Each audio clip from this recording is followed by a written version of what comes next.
Are you the same Andre Alonzo Moody who was placed on deferred adjudication in 2019 CR 8716 for the offense of assault, family choking, impeding breath or circulation on June 24th, 2020 for a period of 6 years and extended for 3 years? Is that you? Yes, ma'am.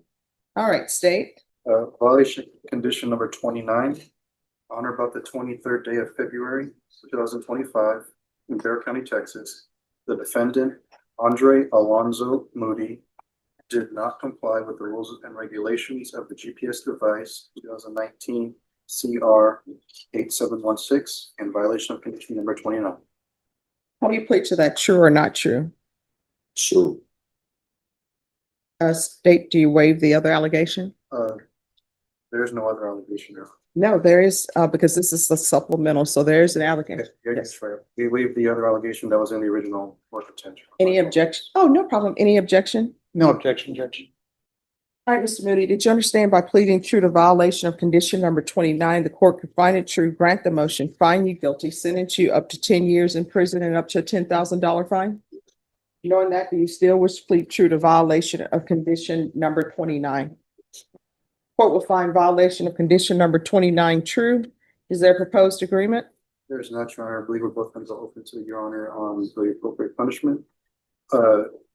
Given that, just from the state's perspective, we're here on the defendant's third motion to revoke, Your Honor.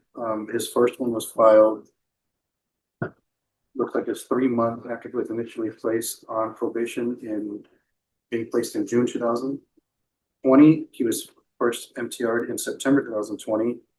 And at that time, his conditions were amended to include a TAP evaluation. He was extended for 3 years.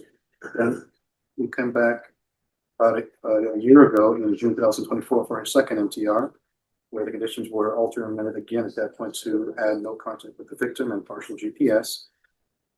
Additionally, Your Honor, over his history of his probation, he has had 5 positive tests for marijuana. He has had 2 trips to Bear County outpatient treatment. At no point had he attempted to even begin his parenting classes in almost 5 years of probation. He has not completed any of his community service hours. He has not paid any of his fines and fees. It appears to the state that he's not interested in completing his probation as required to by Your Honor, and therefore we feel that 3 years prison would be appropriate sentence. All right, in defense? Judge, I'd like to call my client as a witness, just Sure. Did you raise your right hand? Yes, ma'am. Do you solemnly swear or affirm the testimony you give will be the truth and nothing but the truth, so help you God? Yes, ma'am. All right, you can lower your hand. Make sure you keep your voice up so that the court reporter can hear. Yes. If you state your name for the record. Andre Alonzo Moody. Mr. Moody, you've been on probation for going on how many years? 5. Okay, and in that time, have you had a place to live? No. Recently, through that time period, I lost all my family, my mom, my sister, my brother, my dad. And so I haven't had nowhere. I've been struggling. I had to, when my sister passed, my mom took care of the funeral and the cost. But after that, when my mom passed the following year, I had to do it. My brother is in California. He passed in California. My dad was in California. He was in prison in California. So I had to take care of that. So everything that I was kind of like my little stride that I had, my gainings, I lost it. I had to pay for my mom's funeral. Then I had to afterwards pay for my dad's funeral. Then I had to pay for my brother's funeral also. So it kind of took a toll on me financial wise. And for a while, I was just depressed. That's what happened with the first violation. When I lost my sister and my mom, I kind of didn't want to be here, a lot was happening. So, Let me ask you this. So, were you living at Haven for Hope, or were you on the street, or what was your situation? First, temporarily, I was with Siobhan Sims, which is mother of my kids, which is the one I have this case with. And why were you with her? Didn't you have a no contact order? no, that was prior to now. It was after the second MTR. Okay. I was with her because we had kids together. My daughter was the main reason. My oldest daughter was the main reason I kind of just wanted to be here. You know, she kind of always wanted to be with me, like do everything. Like my youngest daughter always wanted to go Siobhan, and my oldest daughter always wanted to be with me through them times. She wanted to stay with me. So Okay, so let me ask you, in this time that you've been on probation, have you had any kind of employment? off and on, because well, I was working at Hooters for a while. But again, the the consecutive passings of each family member kind of took a toll on me, and I just drifted. You know, mentally I wasn't there for a while, and I started kind of reading the Bible. You know, start putting. Does anybody have any Kleenex? Do you need that for your ear? It's Oh, okay, yeah, that would be better than this one. your finger. All right. Um, yeah. So I was. So you did work, at any point did you, I know you've been, moving around, did you lose your ID or social security card? Yes, twice actually. Oh, well, right now I'm on my 11th social security card. And I don't know if anybody knows this, but after you're only supposed to have 10 in a lifetime. Right now I'm on my 11th. I just recently got that back like 3 days before I came to jail. I the caseworker at Haven for Hope, she gave me got my birth certificate for me. I haven't had that since I was 17. So I was kind of just uh getting stuff together because it was when I first got out in October 2nd, it was hard because I didn't have nothing. Like again, I had to get my ID back. I had to get my social, and while it was being my 11th social security card, I can just order it on my social security like I would usually do, and everything is through appointment. So I had to make an appointment to get my ID, but you have to have one to get the other, and that was like hard, you know. And I finally was able to get the paperwork from the jail, a printout of a photocopy. I don't know what it's called, but I was able to get that, and the ID place took it and gave me my license, which was December like 14th. I went to the appointment, and I got my license around January, and then I had to schedule an appointment for Social Security, but they're not taking walk-ins no more. That's an appointment, so I had to wait till February like 18th to go in to get that, and I just received that 3 days before I came to jail. And that was the problem with my employment. I wasn't able to get a job because I was working at a temp agency, which I came to see you in February because it was kind of hard to get myself together because um, I couldn't get the job. And the only job that I was able to get, GPS didn't want me to do it because it was a temporary job. So I kind of fell off with that, you know, because I was working there. They didn't want me to work over a certain amount of hours. I was trying to get them. Okay, so let me interrupt you. So you've got your ID, you've got your driver's license, your birth certificate now, right? Yes, my case manager at Haven has my birth certificate, Okay, and they were also willing to help me with an apartment. All I had to do is get a job, a real job, as they call it, not a temp service job, consistently, and bring them 4 checks up. They would have paid my first month's rent because it's a program that they have.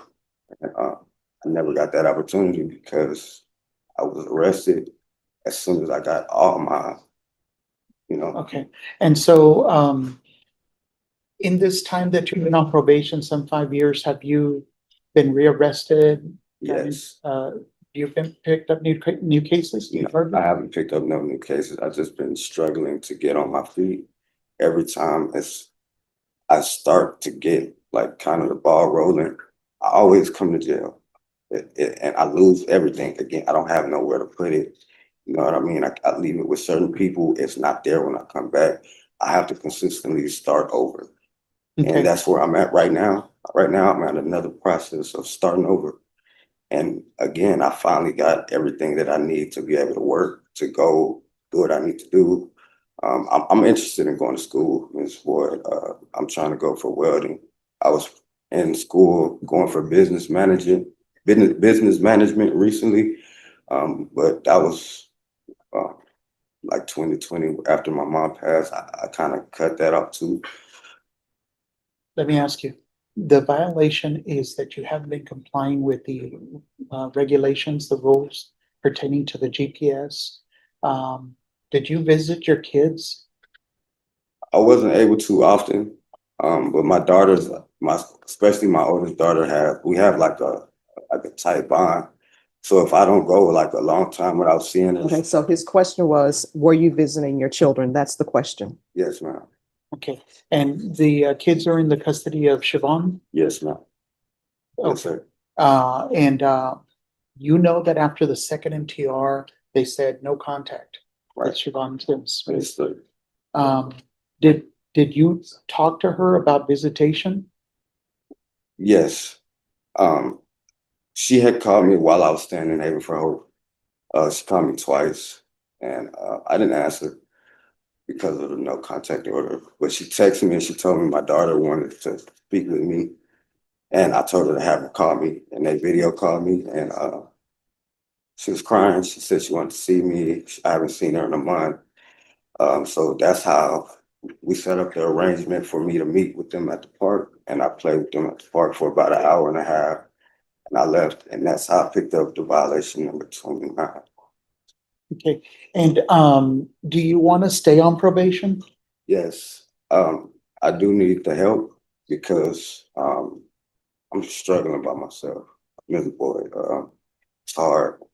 And it's been times I don't know where to go, you know, Okay. and I do have somebody that's kind of like willing to support me. It's a friend of mine, um, possibly girlfriend, just to be honest. And Well, to be honest, here's the thing. This is what the problem is. He's been on probation for 5 years. He hasn't done anything. The only thing you keep doing is you keep picking up more violations and you haven't learned anything. Now you're saying, I have somebody to support me. That's the problem. You're supposed to be supporting yourself. You're hanging your star to this person to support you. If something were to happen to them, or if they were to break up with you, we'd be right back here on another day with you telling me that you've lost your relatives, which I'm sorry to hear about that. But you were here before saying the same thing. And now you're back again saying the same thing. And now you have somebody else that you're going to be with hanging your star to her. And I think everybody deserves a chance. I know there is love out there in the world, but you got to ask yourself what is going on in her life that she's decided to hang her star on a person who has no job, who has no home, who has a criminal case pending and is not taking care of his business. So that relationship, I can tell you, that relationship is not going to work out because at some point in time, she's going to get tired of having to lift and carry you on her back. She's going to want you to carry her once in a while, and you can't do it. You can't do it financially because you don't have a job. You can't provide her a home because you don't have one. And as you said it, you're probably going to need another social security card because the jail is probably going to lose it. So you haven't done anything. In 5 years, why have you not completed parenting classes in 5 years? it's $25 a week. All right. So in 5 years, why have you not had a job? How are you supporting yourself? Were you living off your mom, living off your dad, No, ma'am. living off of relatives? I was working at Hooters prior to my mom. I actually had a savings account and everything. But So why haven't you paid $25 for parenting classes? that was prior to me even being on probation. My mom passed in 2020. And my sister passed before that. And the funeral, my mom don't even have a headstone for her. No, I understand that. It cost a lot of money, and I never knew how much it cost. I didn't know, I was just But here's the thing, you haven't done anything on probation, nothing. None of the requirements I've set for you, you have done. You have done nothing. Now, with regards to the marijuana, I know you're testing positive for that and you have a prescription. So that's the only thing you've been able to do. You got a prescription for marijuana, but you haven't done parenting classes. You've done nothing. And that's just, you haven't done your BIP class. You haven't done anything. That's $25. Here's the thing. You're using the fact that you don't have money for anything, not to do anything. And if you were to come into this courtroom and say, Judge, I haven't done the parenting classes or the BIP class because I don't have any money. If that were the allegations in the motion, I would be like, okay, you know what? He hasn't violated his probation at all. He just hasn't been able to do that because of funding. But that's not the case with you. You have done nothing. Everything that I haven't done is because of funding, Ms. Boyd. I don't have. No, you violated your probation 3 times. All you had to do was not violate your probation. You haven't done anything. And there's nothing that can be said today that will make me think that you're going to do anything when you're released, because every time you come before me once, another judge, another time, and every time you come before me, it's you have all these plans and you always have somebody. I found somebody who's going to help me out with this now. You're not taking any responsibility for anything. And how old are you? I'm 32. You're 32. You're going through life thinking that somebody else is supposed to be responsible for you, and they're not. Everybody gets hit with problems. I know it, funerals are expensive.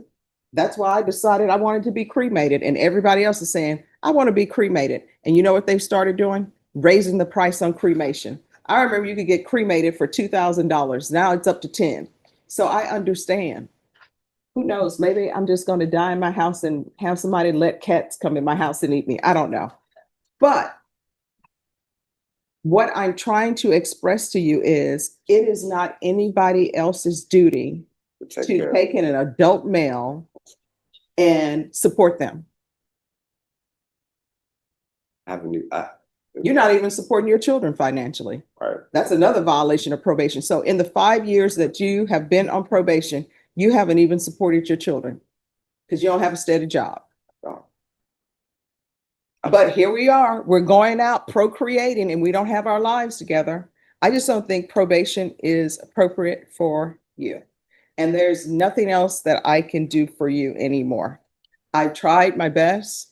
I told you to pick up the phone, call probation when you need something, come into the court if you need something, and you have done neither. The only thing you've done is violate your probation, and you violated it 3 times, and you've been extended, and extending you doesn't help. You should have been done with this probation, off with this probation, because you've been on this probation for 5 years and have done nothing. Ms. Ford, can I speak one more time? Sure. I just got, like I said, I just got my Social Security card. I came to you in February. Here's the thing, when you were placed on probation and you got your first motion to revoke, you had just got your Social Security card, and you're telling me you're getting your life together. And 5 years you knew nothing. And yes, ma'am. And it was my fault because I kind of put, like you said, I kind of depend on other people too much in this. Like right now, I depend on a lot of people instead of trying to get things done myself. But I do try to get stuff done, Ms. Boyd. There's been many times that I've been searching for jobs and it just told me no. And I did have an opportunity for a job right before at Denny's. I know it doesn't quite mean anything, but I got my income tax, on my car. I haven't even touched Here's the thing, I don't even understand how people are getting an income tax refund and they don't have employment. I was working last year partially. All right, and you didn't pay $25 to do parenting. This is what the court is going to do. 29 is true. The court is going to grant the motion, revoke you. Find you guilty, revoke, give you credit for any time served. Does anybody want to speak with regards to time? Judge, we would just ask for the minimum. All of these have been technical violations. He just can't get his life together. He's not out, holding up a Valero gas station, anything like that. So I think that based on that, This case centered on whether Andre Moody had taken advantage of the opportunities given to him while on deferred adjudication for a family violence offense. Throughout the hearing, Moody described personal tragedies, financial struggles, and difficulties maintaining stability. However, the court emphasized a different story: 5 years on probation marked by repeated violations, incomplete requirements, missed obligations, and multiple chances to correct course. In the end, the judge determined that probation had not achieved its purpose. The motion to revoke was granted, Moody was found guilty, and he was sentenced to 3 years in prison with credit for time served. As the hearing came to a close, the court explained his limited right to appeal and the lasting consequences of the conviction. The minimum would be appropriate. And state, what are you requesting?